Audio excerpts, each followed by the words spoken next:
जब कुंभकर्ण 6 महीने सोता था तो उसकी पत्नी क्या करती थी। एक बार की बात है, भगवान श्री कृष्ण और देवी सत्यभामा अपने महल में विश्राम भवन में आराम कर रहे थे और रामायण के कुछ प्रमुख पात्रों के बारे में बातचीत कर रहे थे। बातचीत करते करते देवी सत्यभामा के मन में एक प्रश्न आया। देवी सत्यभामा कहती है, हे स्वामी, मेरे मन में एक प्रश्न है। आपकी आज्ञा हो तो मैं आपसे प्रश्न पूछना चाहती हूँ। भगवान श्री कृष्ण कहते हैं, देवी सत्यभामा, तुम निस्संकोच होकर पूछो। मैं तुम्हारे प्रश्न के रहस्य को बताने के लिए तैयार हूँ। तो देवी सत्यभामा कहती है, हे दया सागर, कुंभकर्ण 6 महीने सोने के बाद उसकी पत्नी का क्या होता होगा। तो भगवान श्री कृष्ण बोले, हे देवी सत्यभामा, तुम्हारे इस प्रश्न से समस्त नारी जाति का कल्याण होगा, क्योंकि एक नारी की बात नारी ही समझ सकती है। भगवान श्री कृष्ण कहते हैं, हे देवी सत्यभामा, मैं तुमको एक कथा सुनाता हूँ कि कुंभकर्ण के 6 महीने सोने के बाद उसकी पत्नी क्या करती थी।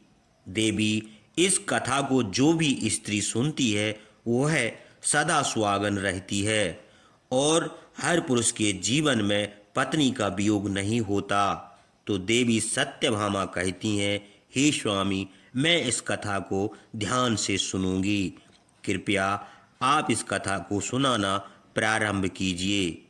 भगवान श्री कृष्ण कथा को सुनाते हुए कहते हैं, रामायण का एक मुख्य पात्र था कुंभकर्ण, जो लंकापति रावण का छोटा भाई था।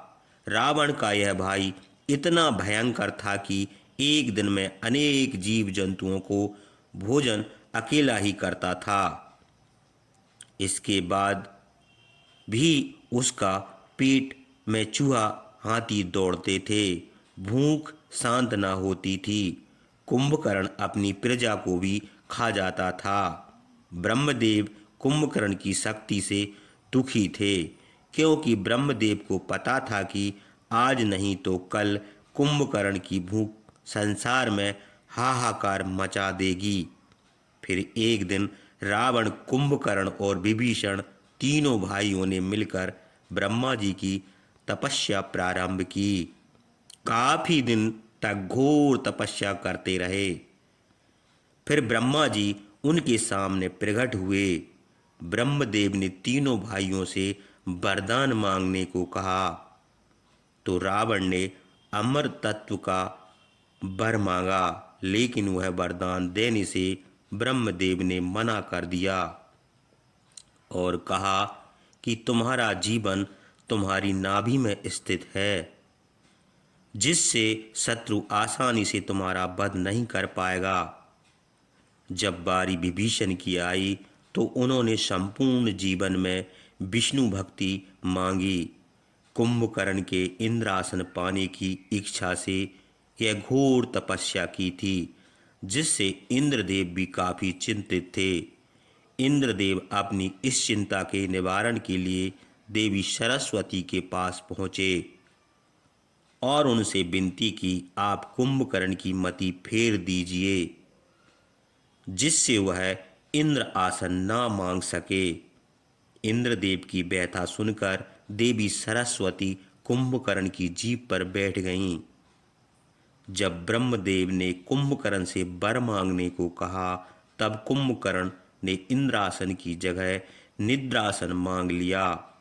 इतना कहते ही ब्रह्मदेव यथास्तु कह दिया, लेकिन रावण और विभीषण ने विनती ब्रह्मदेव से की।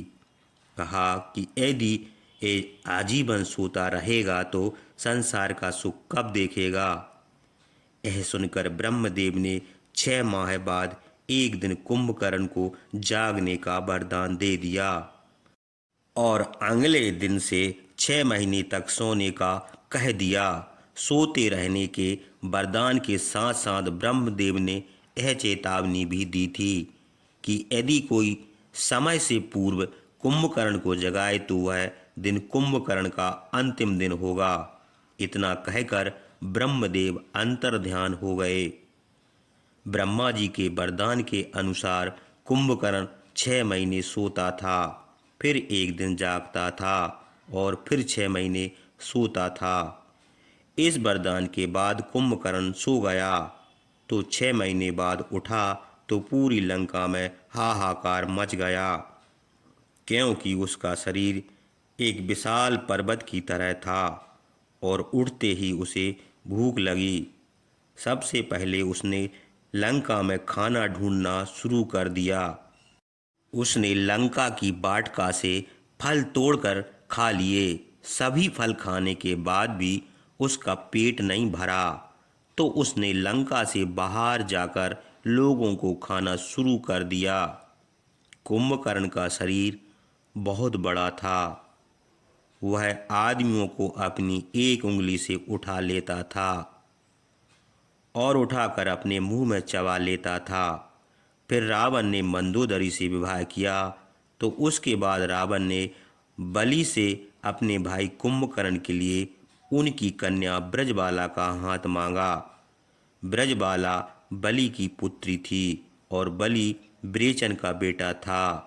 वामन अवतार में जब भगवान विष्णु ने बलि से 3 पग धरती मांगी थी तो उस समय ब्रजबाला वहाँ थी और इन सब को देखने के बाद ब्रजबाला एक शक्तिशाली कन्या बन गई थी।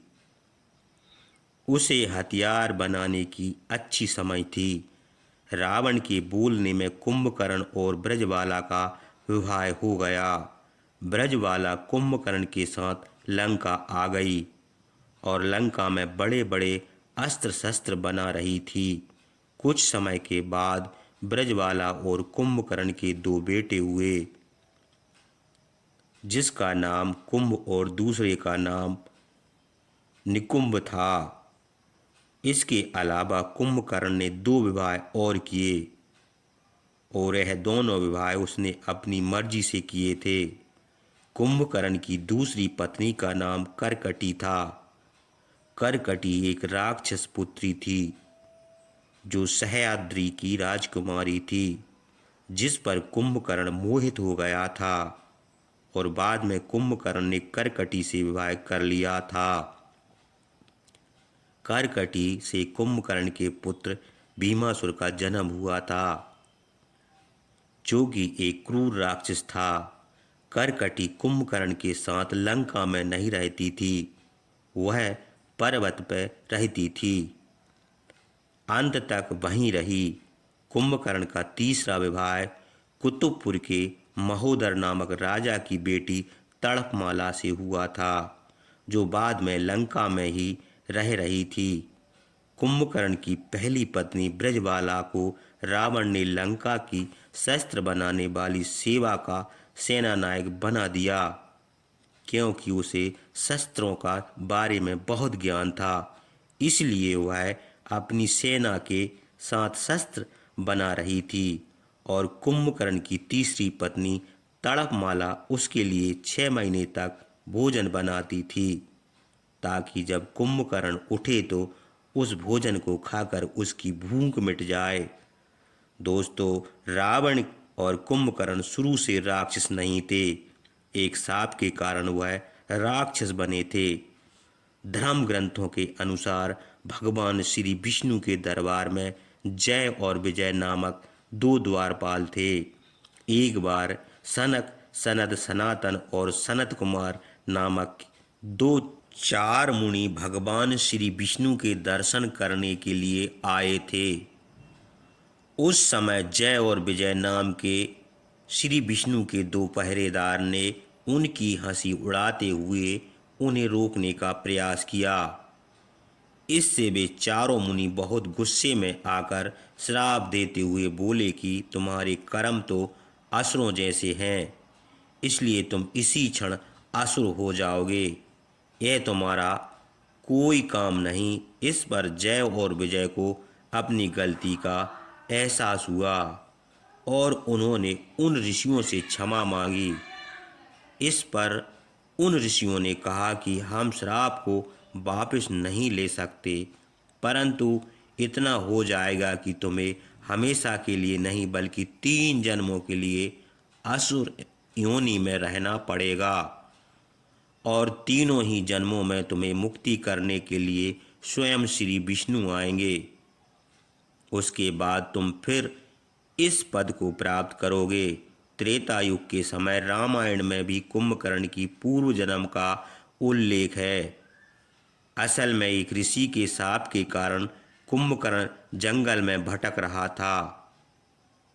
इस समय वहां पर भगवान विष्णु पहुंचकर बोले कि तुम मुझे मत ढूंढो, जब समय आएगा तो मैं तुम्हारे पास आ जाऊंगा। इसके बाद जब भगवान विष्णु ने श्री राम का अवतार लिया और अयोध्या नगरी को धन्य किया, कुंभकर्ण के बारे में बताया जाता है कि वह दूरदर्शी था और उसे पहले से ही पता था कि श्री राम कब लंका में आकर मेरा उद्धार करेंगे, परंतु अपने उद्धार से पहले उसने अपने भाई होने का धर्म भी निभाया। असल में जब श्री राम ने माता सीता के लिए लंका पर चढ़ाई की और लंका की सेना से युद्ध करने जा रहे थे, तो यह सब देखकर रावण ने अपने भाई कुंभकर्ण को जगाया। बहुत मुश्किल से कुंभकर्ण के जागने के बाद रावण ने पूरी बात कुंभकर्ण को बताई। कुंभकर्ण ने रावण को समझाते हुए कहा, हे भ्राता, आपके पास 5 कन्याओं में पूजित संसार की सबसे सुंदर कन्या मंदोदरी है, जो कि आपकी धर्म पत्नी है और मेरी माता समान भाभी है। इसके बाद भी आप जंगल में भटकते हुए एक स्त्री का हरण करके अपने राज में ले आए और उसे भी अपनी पत्नी बनाना चाहते हो। अभी भी वक्त है, आप प्रभु श्री राम से माफ़ी मांग लीजिए, उनकी शरण में चले जाइए, वह मर्यादा पुरुषोत्तम है, तुम्हें क्षमा कर देंगे। और इस पर रावण को कुंभकर्ण पर क्रोध आया और क्रोधपूर्वक कुंभकर्ण से बोला कि तुम युद्ध नहीं करना चाहते मत करो, परंतु मुझे ज्ञान मत दो। कुंभकर्ण कहने लगा, भैया मैं तो समझ रहा था क्योंकि इसी में लंका की भलाई है, परंतु आप नहीं चाहते तो मैं अपने छोटे भाई होने का धर्म निभाऊंगा और श्री राम से युद्ध करूंगा।